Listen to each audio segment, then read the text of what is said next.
Today we're going to talk about the 7 worst foods for joint pain and arthritis, and then I'm going to go right into the foods that you should eat for arthritis and joint pain. And I am going to touch mostly on osteoarthritis, but also rheumatoid arthritis and gout. And I've had so many old injuries in the past that these old injuries can definitely haunt someone the older that they get. So arthritis and inflammation is a very important thing on my mind. So I'm always diving into this topic, and I found something that I want to share with you that is extremely interesting. I just have to give you a couple little basics on some words that I need to define. The first one is a chondrocyte. What is that? It's a cell that makes up your cartilage, okay? So when we're dealing with joint pain, it's important to kind of dig into what makes up a joint and study that. And knowing this information could potentially completely resolve your arthritis pain. What did I find? Well, when I was studying these chondrocytes and how inflammation develops, there's always this reference to this term right here. And before I tell you what the term is, it's something in your cells as a part of the assembly line to help make certain things. And this particular thing in your cells has a job of folding proteins. It's just like you would like folding a paper airplane, right? You have to fold it in a certain way so it'll work. Same thing with your cells. Deep inside, you have this little factory that is manipulating different amino acids to make different proteins in a certain shape. And that thing is called you ready for this? Endoplasmic reticulum. It's a part of the factory in your cell that folds proteins so you can use them. It also has a function of storing calcium. And what was interesting to me is that you have a lot of different things that can happen in the cell. You have a lot of different parts, but they kept bringing up this particular part of that factory having stress that originates the cascade of inflammatory events even before mitochondrial damage. And I found that very, very interesting. All right, so just hang with me. There's a couple more pieces of this puzzle, but that's the first one. The second thing that I learned was even more mind-blowing, because in this chondrocyte, there happens to be receptors for bile salts. Now, wait a second, bile salts? That's in your gallbladder. Why do you have receptors for bile in your joints? That didn't make sense to me. I had to kind of go deeply into this for like an hour or two to really wrap my wits around it. But in summary, this is what I found. There's 2 types of bile.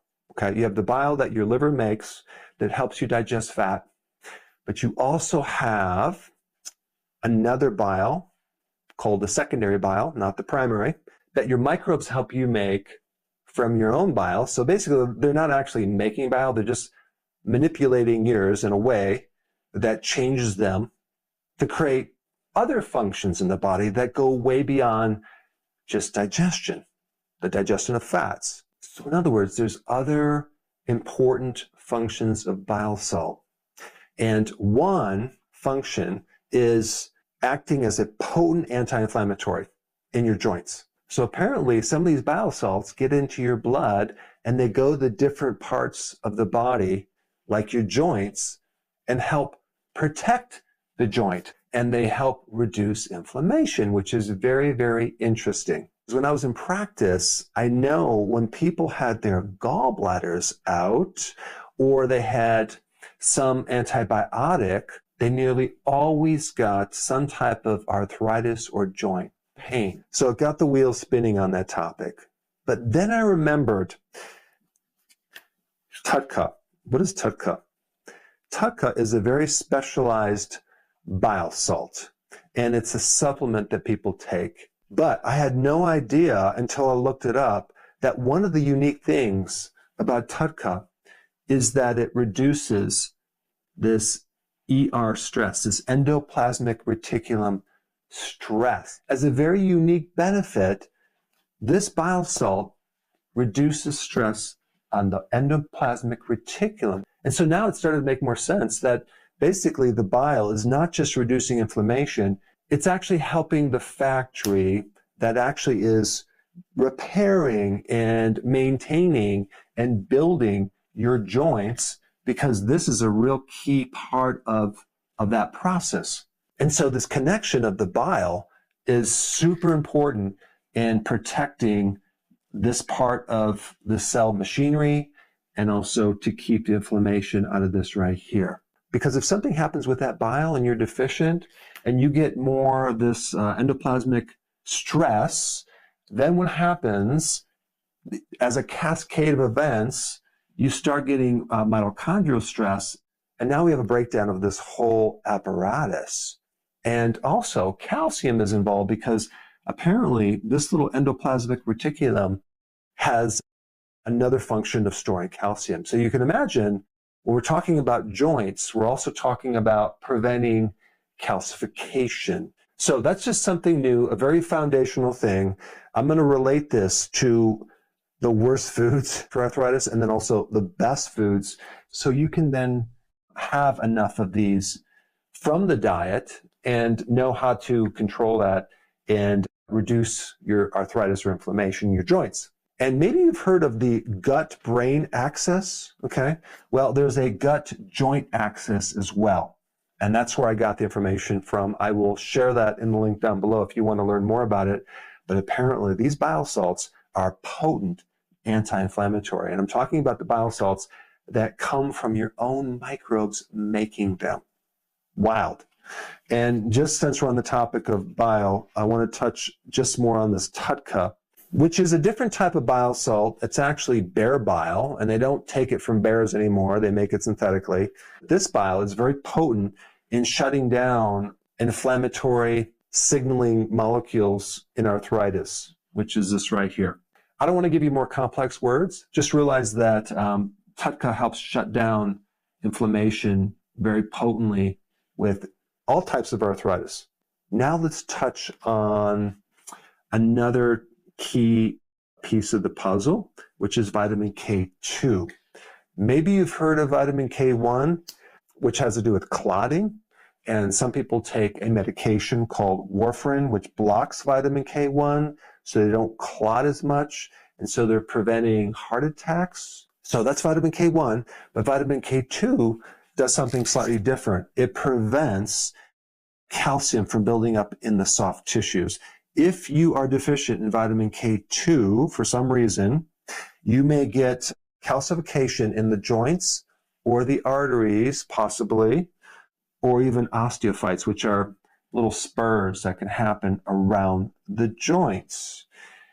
One interesting thing about people that are on warfarin, one of the side effects is not only the blocking of vitamin K1, but also the blocking of vitamin K2. It won't work. And this is why one of the side effects of warfarin is increased calcification of your soft tissues in the joints and in the arteries. I mean, it's pretty wild that you're taking warfarin for the heart with the side effect of having it create calcification in the blood vessels around the heart. Like, that doesn't make sense to me. But what you should know is vitamin K2 is in foods that are higher in fat. So when we get to the diet part, I'll explain more on that. But this is a really key vitamin to keep the calcium from building up in the joints and reducing inflammation. Now let's talk about RA, rheumatoid arthritis.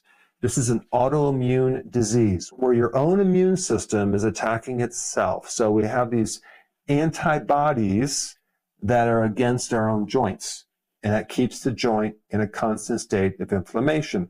I'm not going to give you any more new words with the immune system, but it's going to be an imbalance with these two little things right here. And all you need to know is there is a really important vitamin that helps to put the fire out and reduce inflammation, and that is vitamin D.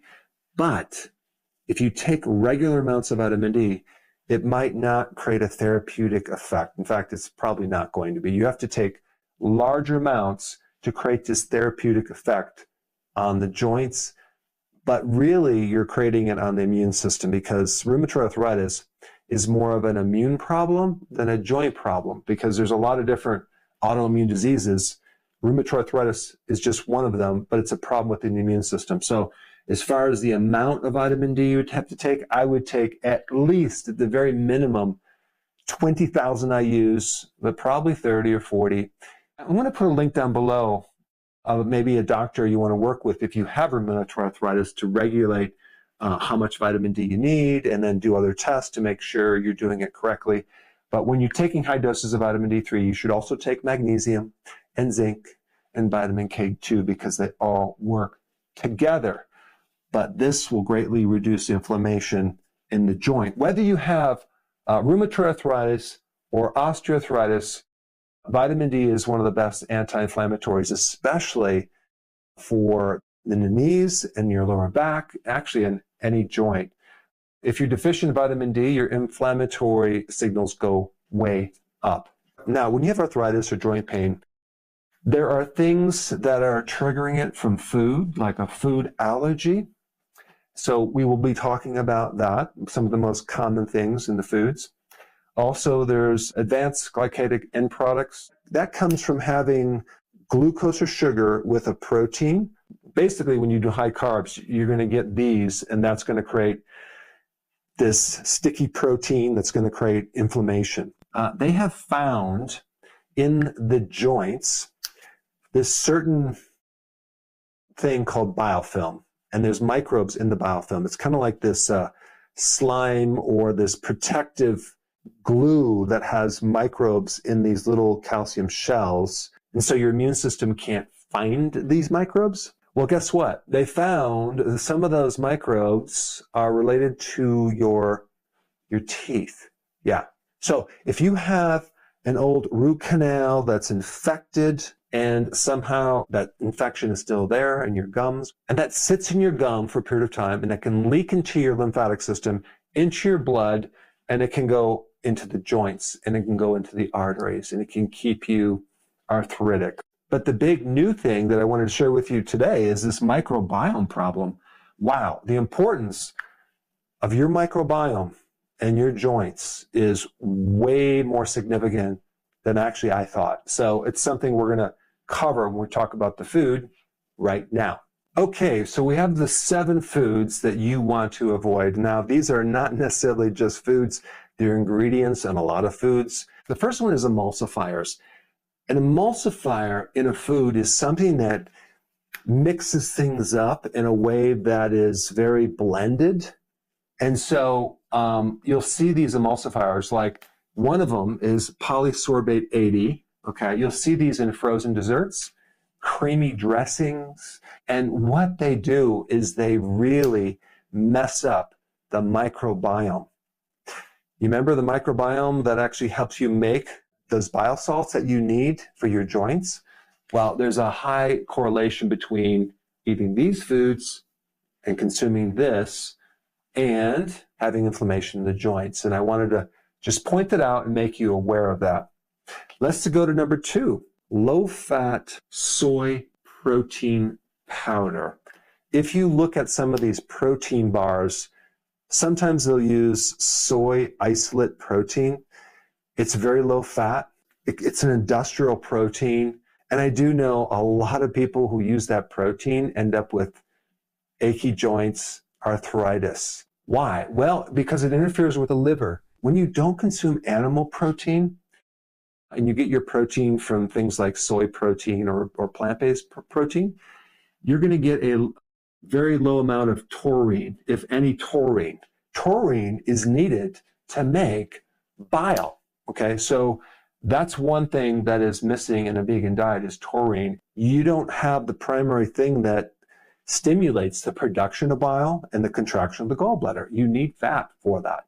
And so people on a low-fat diet, they end up with a deficiency of bile, which can then end up with a problem with arthritis. Now, there could also be residues of hexane, which is a solvent in this soy protein. Now, some people will say, oh, it evaporates, it's not there. But there's no one supervising or regulating that right now, unfortunately. But so it may be there, it may not be there, we don't know.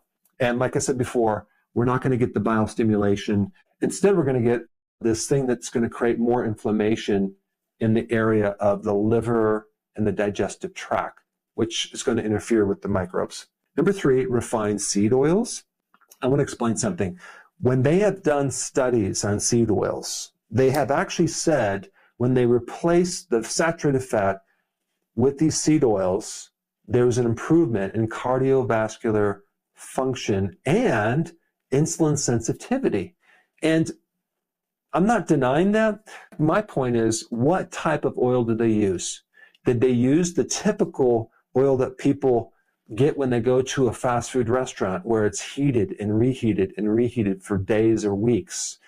Absolutely not. So there are seed oils that are cold pressed, very, very minimal refining. And then you have the typical oil, which is refined, bleached, deodorized, heated to 570 degrees. When you heat those oils, you create byproducts called aldehydes, which create a lot of damage in the joint and in the arteries and also in your mitochondria and in the cells that regulate insulin. So yeah, you can hypothetically say that these oils are fine, but what about the complete picture? What about the byproducts that are created from the heat and the reheating, as well as the aldehydes that are created once these seed oils are embedded into your membranes? Some of these oils, safflower oil, if it's cold pressed, or even the sunflower oil, has a much lower omega-6 fatty acid and much higher monounsaturated fats, just like avocado oil and olive oil. But that's completely different than what most people consume or buy at the store. So this is why, number 3, refined seed oils are very inflammatory, especially for your joints. Okay, number 4, alcohol, especially beer. So beer will turn into something called purines, which then can create problems with gout, and it can create inflammation in the joint. Beer also has carbohydrates, so it's going to create a spike in blood sugar and create inflammation. And it's not just the beer that will create problems with arthritis, the wine and hard liquor, because it messes with your liver, and anything that destroys the liver will cause arthritis, unfortunately. Number 5, casein A1 protein, okay, A1. A2 is less of a problem, but the commercial milk that they sell with A1 is the one that a lot of people have a problem with, and especially if it's condensed into these two things right here, sodium caseinate and calcium caseinate. These are like super concentrated casein A1 protein that's going to flare up your joints, and it's in a lot of the bars. It's a very cheap protein they use that comes from China. So you have that. You also have a concentrated casein A1 protein in cheese, like the American cheese. So you want to avoid these casein conventional powders that they have. They actually put it in infant formula. Probably why children develop allergies to milk, right? Not good. If you're going to do milk protein, it's the A2. If you do sheep cheese or goat's cheese or even cow's milk cheese, you can actually find it A2. It's much, much better. But the conventional milk with A1 protein is from grain-fed cows, not grass-fed cows. And if we also compare milk to cheese, like cheese is going to be way more concentrated in that protein, so you'll probably have more reaction to cheese than you would milk. All right, number 6, modern wheat compared to some of the ancient grains. You know, I do a lot of videos on wheat, and yes, it's a refined wheat product that'll spike your blood sugars because the carbohydrate in there is a super high glycemic starch called amylopectin A, which not only will spike your blood sugars higher than sugar, it's also highly inflammatory. That's one thing. You also have this WGA, wheat germ agglutinin.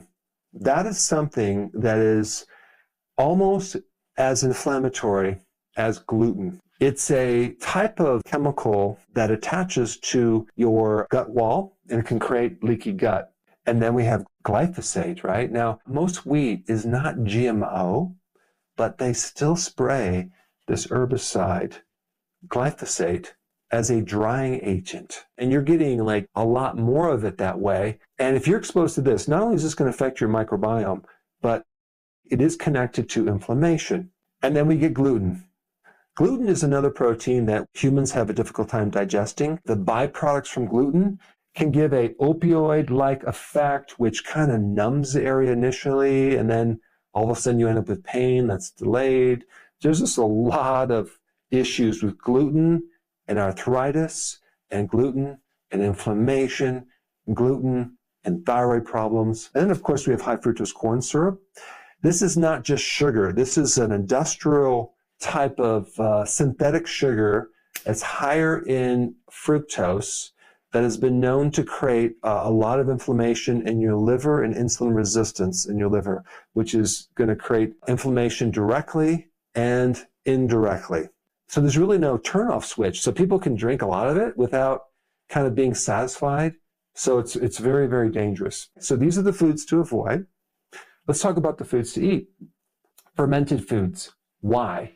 Because when you eat sauerkraut, kefir, Bulgarian yogurt, you are going to build up the microbes that help you make these secondary bile salts. And these secondary bile salts are potent anti-inflammatories in your joints. Second one is healthy fats. Olive oil, avocado oil, fish oils, but also animal fats that are grass-fed are also very healthy. And so is grass-fed butter and grass-fed cheese. Number 3, anything with high amounts of vitamin D3. There's salmon, cod liver, and cod liver oil. But typically you want to get as much sun as you can, but that's not food. So then some people in the winter take it as a supplement. But when we're talking about arthritis, you're going to have to take the therapeutic dosage of vitamin D at the very minimum 60, but shoot for 70 or even 80, or sometimes even a little bit more, depending on what type of condition you have. If you have also an autoimmune problem, you need it high because that's when the magic starts happening with inflammation. Also, make sure you take vitamin K2 and magnesium to offset any problems with that. Of course, omega-3 is going to be in the fish, cod liver oil, very important. And then also the sulfur foods, onions and garlic and cruciferous vegetables, very high in sulfur because the joints like sulfur. And then, of course, just make sure you have enough collagen from bone broth because part of that joint is collagen. And if you're just eating, regular meat like hamburger or steak, that has a small percentage of collagen. If we take a look at our body and look at how much protein we have, and then we look at how much collagen we have, we need at least 30% of that food collagen. But when you look at a steak, it's only like maybe 2 or 3 or 4, maybe 5% collagen, because people like tender steaks, right? They're not consuming this grass-fed, grass-finished steak that's really hard to eat because you're chewing it all the time. But that's because of the collagen. You might have to get your collagen another way. I already talked about vitamin D, K2, magnesium. I want to just mention, keep your iron low because too much iron can create arthritis. Iron is one of those minerals that it's very hard to get out of the body once you get it in there. So like cooking with an iron skillet is not good. Taking iron supplements is not good, especially if you're not menstruating. If you're a man and you have too much iron, chances are you're going to have a lot of inflammation. And then TUDCA, I want to just mention that because that's a really good remedy for arthritis. And now you know why. It's something to help that endoplasmic reticulum stress, as well as protecting the cartilage in the joint. And because TUDCA is such a fascinating compound, if you really want to understand all the things it does, you want to see this video right here. Check it out.